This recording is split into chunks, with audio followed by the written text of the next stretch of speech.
for the U.S. Attorney's Office is hush money payments to mistresses are not considered a campaign-related expense.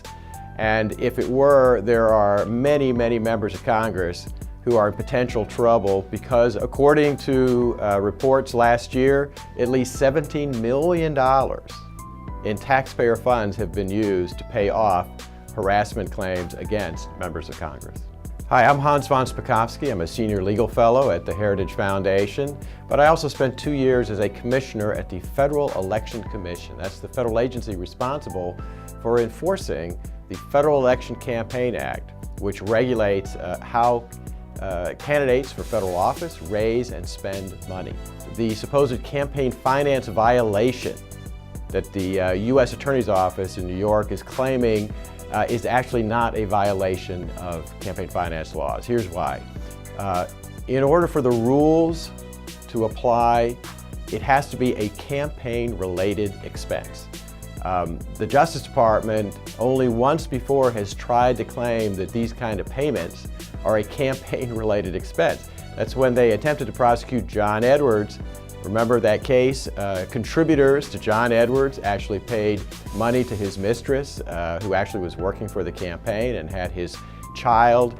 A jury did not believe these were campaign-related expenses, and in fact, John Edwards had 2 former commissioners of the FEC there to testify these were not campaign-related expenses. In fact, when the FEC audited his campaign, the agency itself concluded these were not campaign-related expenses. So this really is not a problem for the president, even though Michael Cohen is pleading guilty to this, because the U.S. Attorney's Office is basically being over-aggressive on this issue.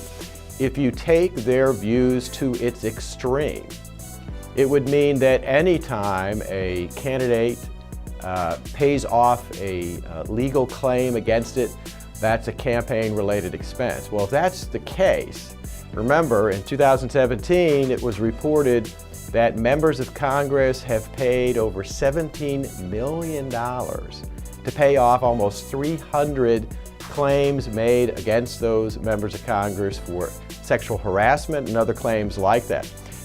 If the U.S. Attorney's Office is right, then all of those would be campaign-related expenses. Why? Because those payments were meant to silence the people making the claim so that the candidates would not be embarrassed.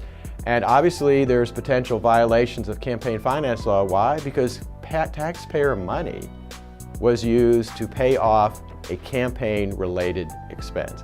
That just shows how irrational the view is of the U.S. Attorney in the Southern District of New York.